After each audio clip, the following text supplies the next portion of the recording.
ప్రార్థన పదాలతో పరుగుదీయడం కాదు. ఆయన ప్రార్థన చాలించిన తరువాత ఆయన శిష్యులలో ఒకడు, ప్రభువా, మాకును ప్రార్థన చేయ నేర్పుము అని ఆయనను అడిగాను. లూకా 11:1. మనం ఈ ధ్యానాలలో ముందుకు సాగుతుండగా ప్రార్థన విషయంలో మీ మీద నేరం మోపాలనే ఉద్దేశం నాకు ఏమాత్రం లేదు.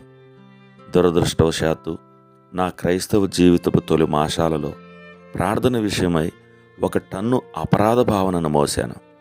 ఎందుకంటే నా సహా క్రైస్తవులు పదే పదే వారి పవిత్ర వాగాడంబరాలతో, పెద్దగా ధ్వనించే పదబంధాలతో, దేవుని గూర్చిన పర్థం లేని మాటలతో నాకు నీరసం కలిగించారు. ప్రజలు కొందరు నా దగ్గరకు వచ్చి, ఈరోజు ప్రార్థనలో ఎన్ని కొండలను కదిలించావు, లేదా ఈరోజు నువ్వు ముసుగులోనే ఉన్నావా అని అడిగేవారు.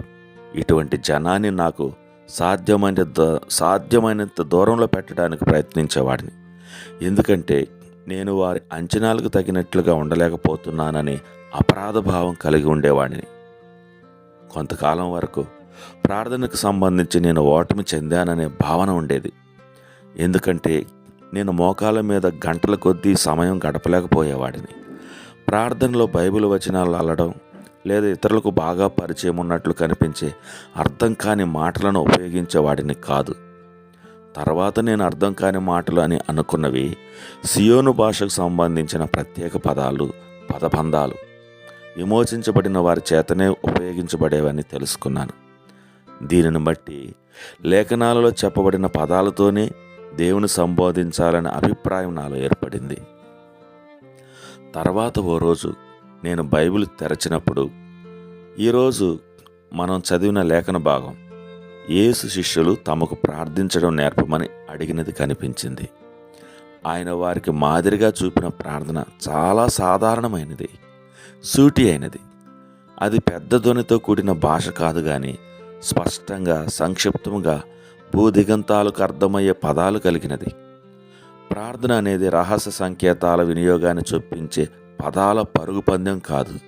మన ప్రియ పరలోకపు తండ్రికి నేరుగా విషయాన్ని విన్నవించుకోవడం అన్న దానిని గ్రహించినప్పుడు ఎంత ఉపశమనంగా, హాయిగా ఉంటుంది.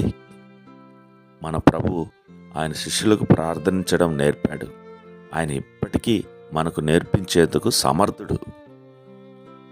యేసుక్రీస్తు ప్రభువా, ప్రార్థించుటకు మాకు నేర్పము అన్న నీ శిష్యుల ప్రార్థనతో నేను వచ్చాను. నా ప్రార్థనా జీవితాన్ని అభివృద్ధిపరచుకోవాల్సిన ఆవశ్యకత ఎంత తీవ్రంగా ఉంది. నాతో నీవు మాట్లాడే నీ స్వరం వినటానికి నేను ఆశపడుతున్నాను, వినడానికి సిద్ధంగా ఉన్నాను.